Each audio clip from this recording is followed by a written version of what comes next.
Welcome back. Just had a quick question. Is anyone else ever annoyed by reading a recipe that doesn't actually include all the specific instructions or confusing directions? Okay, so my latest hobby is canning pickles. I got cucumbers that are doing outstanding this year.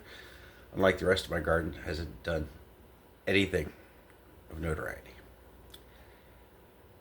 So, anyways, I'm on my third batch.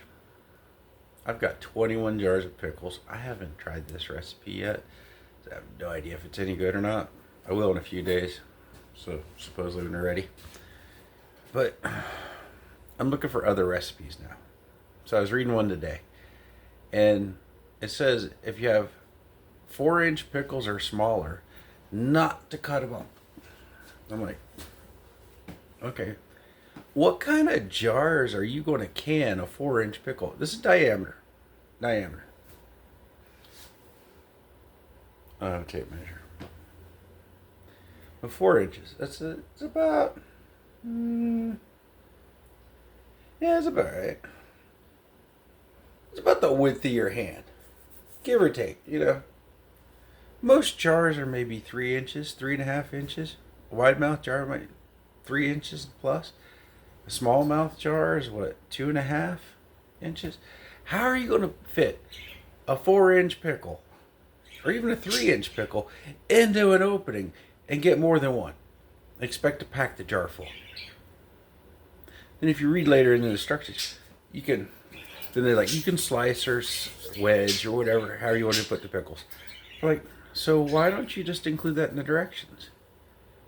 Instead of excluding 4-inch pickles are bigger just for slicing and whatever, why not include that in the directions, like slicing, wedges, quarters, halves, however it is you want your pickles? Why not include that in the directions? Because you're not going to stuff a 4-inch pickle in a regular sized jar. Now, they do make half-gallon jars and 1-gallon jars. I don't know how you're going to fit that in a canner unless you got one that's like 2.5, 3 foot tall, at least. Otherwise, it's just not going to fit. But those jars, they come with openings like, that's good 6 inches. Now, you could put a 4-inch pickle in that opening. And the jar is what? 18 inches tall? Maybe 20? You could put a bunch of pickles in there. You're going to do a whole lot of water to fill that area, but yeah, you can do that. But the directions say quart, pints, half pints. They don't say anything about half-gallon jars. So, yeah, that's confusing.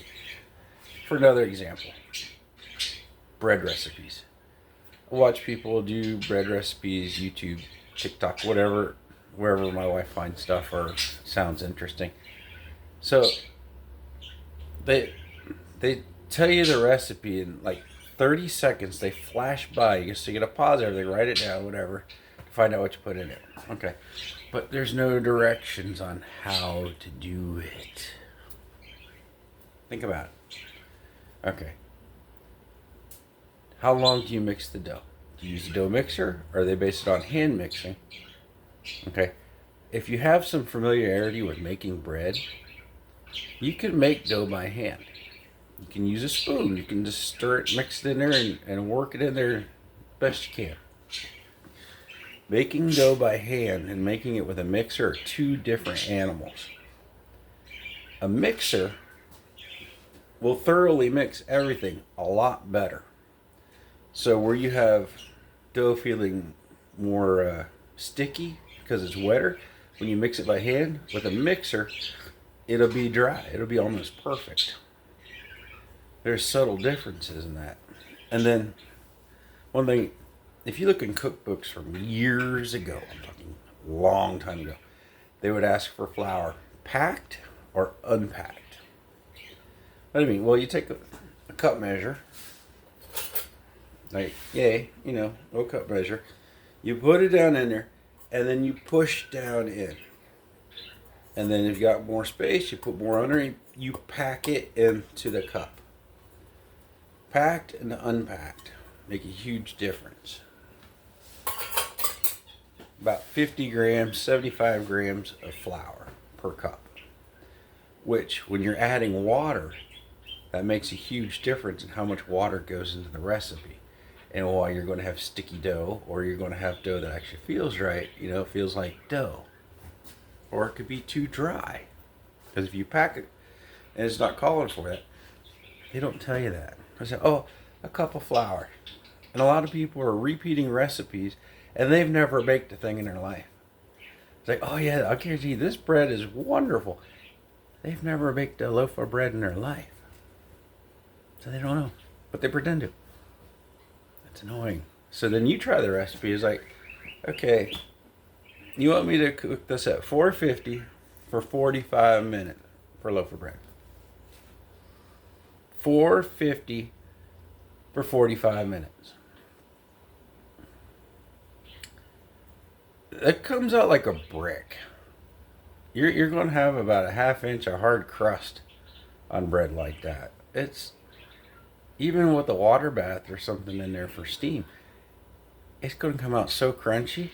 You're going to think you're using a French baguette to beat somebody over the head with it. It's, no. Extra crunchy bread is not good like that.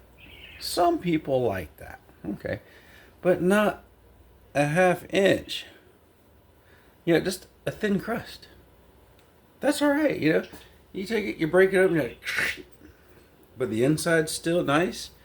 You don't want the inside to be carbon dated also. So yeah, I just annoyed by looking for recipes and just looking through this canning book today, and I saw that, and I'm like, they all get on the same page.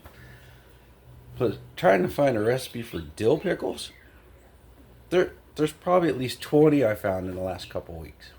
I found a couple that look interesting, so I'm going to try these. But it's frustrating. Anyways, all right, have a great day. Thanks for watching.